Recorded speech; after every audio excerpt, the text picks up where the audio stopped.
कहते हैं कि ज़िंदगी में अगर आप छोटे छोटे बदलाव करते हैं तो आपकी ज़िंदगी तो बदलती है, लेकिन कहीं ना कहीं आप सफलता की सीढ़ियाँ भी चढ़ते हैं। एक छात्र है, एक छात्रा है मेरे साथ, और इनकी ज़िंदगी ऐसे बदली कि पहले किसी अन्य स्कूल में थे, लेकिन उसके बाद जब एसपी स्मार्ट स्कूल में एज ए स्टूडेंट ये यहाँ पर बिल्कुल पढ़ने लगे, तो ज़िंदगी में कुछ छोटे छोटे बदलावों ने बड़ा बदलाव ला दिया। और आज इनके जो अंक हैं, जो इनके नंबर्स हैं, वो कहीं ना कहीं उन तमाम लोगों पर भी एक जवाब है जो पहले कहते थे कि ये बच्चे जो है ज़िंदगी में कुछ कर नहीं सकते हैं। रितिका मेरे साथ है, पुरुषार्थ मेरे साथ है, और ये एक तरह से अगर हम कहें प्रेरणादायक कहानी भी है उन तमाम बच्चों के लिए जो डिप्रेशन का भी शिकार हो जाते हैं जब कम नंबर आ जाते हैं, और वो कहते हैं कि देखिए ज़िंदगी ख़त्म हो गई है, या फिर फेलियर हो जाए तो कहते हैं कि देखिए अब आगे कुछ नहीं है, छोटा सा बदलाव करना होगा और उसके बाद आप देखिए ज़िंदगी जो है कैसे बढ़ती है। रितिका से जानते हैं कि उनकी ज़िंदगी की कहानी क्या है। रितिका, पहले क्या होता था आपके साथ, और अब जितने अच्छे नंबर आपने लाए हैं अब कैसा महसूस कर रहे हैं? 10th में तो बहुत अच्छे नंबर आए हैं। 9th में एक्चुअली मेरे मार्क्स बहुत कम आए थे, जिसके कारण टीचर्स ने मुझे बहुत ऐसे डीमोटिवेट कर दिया था कि मैं मोटिवेट मतलब कर नहीं पाऊँगी कुछ आगे। तो बस मैं सारा क्रेडिट अपने सिस्टर्स और पेरेंट्स को देना चाहती हूँ। उन्होंने मोटिवेट किया मुझे, और इस स्कूल को ख़ासकर जिन्होंने मेरे को इतने अच्छे मार्क्स उनके स्मार्ट वर्क से आए हैं और मेरे हार्ड वर्क से आए हैं।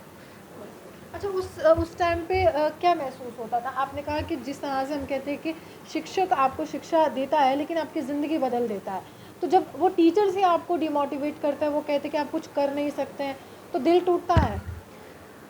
टूटता तो है, पर उसको जोड़ने के लिए बहुत मतलब पेरेंट्स हैं और समय टीचर्स, लगता है। हाँ, समय लगता है। और डिप्रेशन आप अपने पेरेंट्स और अपने सिस्टर जो भी जिनके साथ भी आप कंफर्टेबल हैं उनसे बात करिए और मेहनत कीजिए, ज़िंदगी में आपको ज़रूर सक्सेस अच्छा, होगा। जब 9th क्लास में अच्छे नंबर नहीं आए थे, तो पेरेंट्स का जो सपोर्ट रहा, आपने कहा सिस्टर्स का सपोर्ट रहा, लेकिन स्कूल में ताने सुनने को मिले जो आपके साथ आपके फ्रेंड्स थे, तो वो कैसे रिएक्ट कर रहे थे?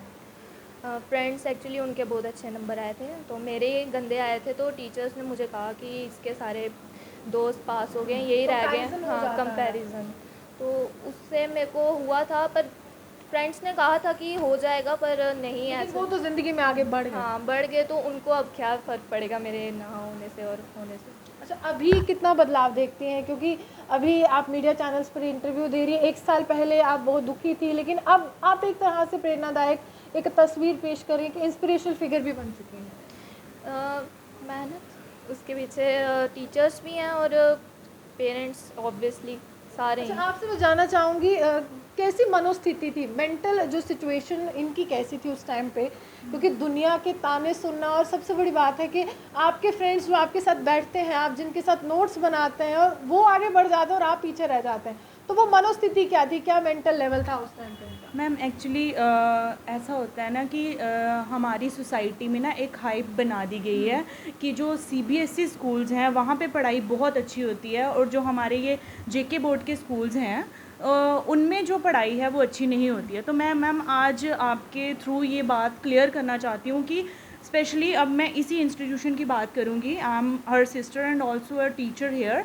तो मैम हमारे यहाँ पे सबसे पहली बात कि बच्चों को मार्क्स को लेके जज नहीं किया जाता। अगर मैं प्रेशर भी नहीं है। बिल्कुल मैम कोई प्रेशर नहीं है। अभी अगर मैं इसकी बात करूँ तो मैम 2021 में she passed her 9th class, but ma'am इसके मार्क्स इतने कम थे 9th में, स्पेशली साइंस मैथ में। तो इसके टीचर्स ने हमें ये बोल दिया था, कोई भी XYZ सीबीएसई स्कूल में, कि आपका बच्चा जो है वो आगे बढ़ नहीं सकता बिल्कुल भी। She can't do anything. इस हिसाब से 10th तो ये कभी पास कर ही नहीं सकती। Literally these were the words I am telling you.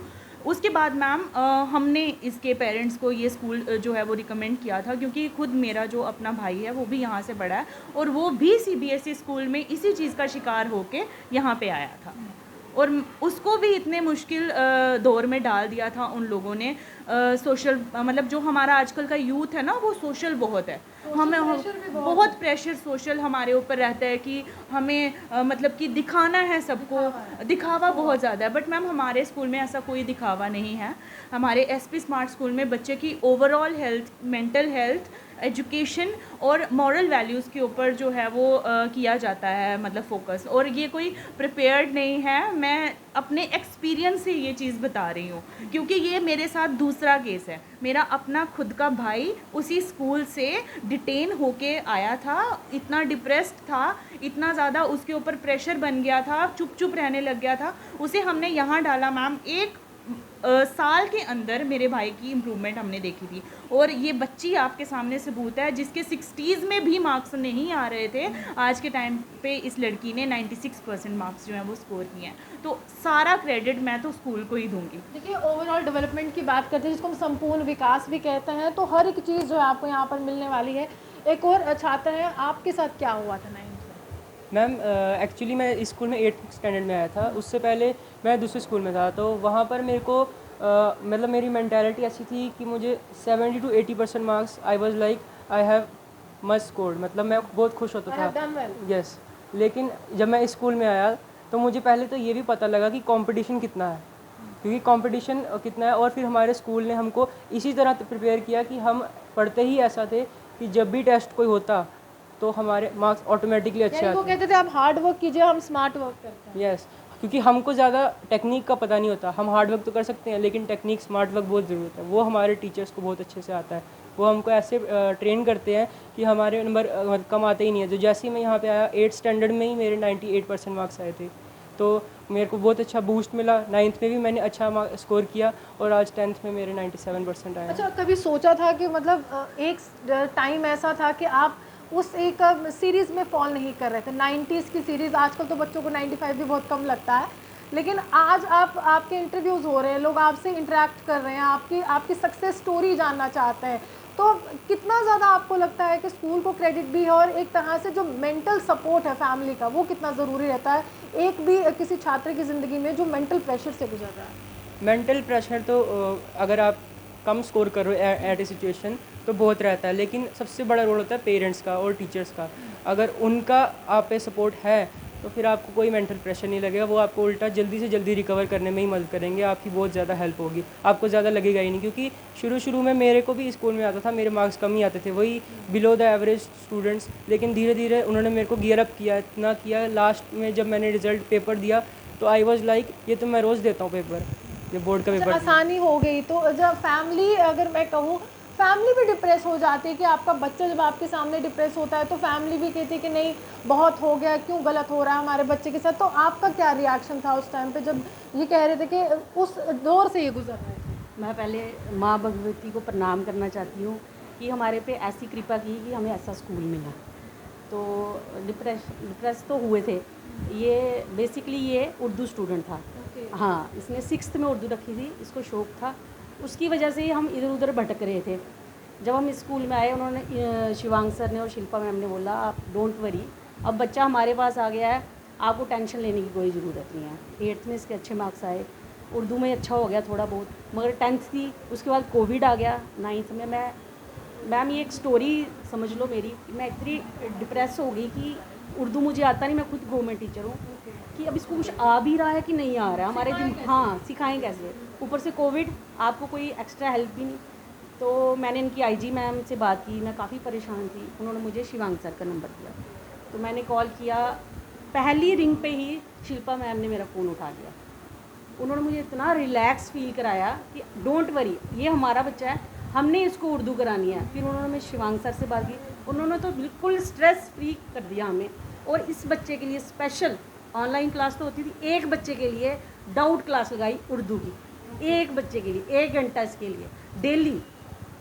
कई बार एब्सेंट होता था, टीचर जो है वो ऑनलाइन पूरा 1 घंटा बैठे रहता है इसके लिए, एक बच्चे के लिए। आप देखो इतनी स्ट्रेंथ है स्कूल में, एक बच्चे की। पेरेंट्स के कहने पर मैं तो इतनी कहती हूँ कि भगवान की इतनी कृपा है मेरे पे कि हाँ, कि हम स्कूल में आए और ऐसे टीचर्स, ऐसे चेयरमैन, प्रिंसिपल, इवन की जो गेट पे जो अंकल खड़े होते हैं, जो पीएन होते हैं, उनसे आप बात करके देखिएगा कि उनकी टॉक कैसी है। ऐसे लगता है कि वो भी पता नहीं कितने पढ़े लिखे हैं। हाँ, और पीएन इतने अच्छे से बात करते हैं, पूरा स्टाफ ओवरऑल इनकी इतनी कोऑर्डिनेशन है। टीचर्स का तो कहना ही कुछ नहीं, मुझे मेरा तो उनको प्रणाम है, शत शत प्रणाम है कि इतना अच्छा मेरे बच्चों को उन्होंने किया। उर्दू में मैम अगर एक सब्जेक्ट में परसेंटेज कम आ गई तो पूरी गई। अच्छा, मम्मा का क्या सपना है आपको लेकर, क्या बनना चाहते हो? मम्मा ने तो कोई वैसे मेरे को कहा नहीं कि उनका कोई सपना ऐसे बन, उन्होंने बोला जो तूने बनना है वो तू बन। आप बताओ अपना क्या है? मेरा तो है, मैंने यूपीएससी क्रैक करना है। तो यूपीएससी क्यों करना है, कुछ अलग है उसमें? मतलब क्या क्या है जो आपको अट्रैक्ट करता है? वो इंडिया का टफेस्ट एग्ज़ाम है, तो बस टफेस्ट, अब यहाँ से निकल गए तो वहाँ पे जाएंगे। जी, तो वो क्रैक कर लिया तो it was a goal for me कि इंडिया का टफेस्ट एग्ज़ाम है, वर्ल्ड का सेकंड टफेस्ट एग्ज़ाम है, तो वो सबसे बड़ी बात है। चाहे रैंक जो भी है, लेकिन क्रैक हो जाए तो उससे बढ़िया क्या है। देखिए, देश सेवा का सबसे बड़ा मौका होता है कि यूपीएससी क्लियर करना, और वो ये करना चाहते हैं। हमारी शुभकामनाएं। आपसे मैं जानना चाहूँगी आपका क्या एम्बिशन है, एट दी एंड एम्बिशन क्या है, इसके बाद क्या? मेडिकल अभी मैंने लिया तो मैंने नीट क्रैक करके आर्मी डॉक्टर बनना है। आर्मी डॉक्टर बनना है। इन्होंने यूपीएससी क्लियर करना है, देश की सेवा करनी है, इन्होंने आर्मी डॉक्टर बन के वहाँ पर जो आर्मी पर्सनल होते हैं उनकी सेवा करनी है। भावना वही है कि हम एक तरह से भारत के नागरिक हैं, और भारत के नागरिक होने के नाते हमारा कुछ कर्तव्य भी है हमारे देश के लिए। उन कर्तव्यों को पूरा करना है, और जब एक देश का नागरिक और देश का युवा इस तरह से सोच रखता है तो देश जो है सुरक्षित हाथों में। आप भी हमारे से बने रहिए, देखते हैं न्यूज़ 9 लाइव।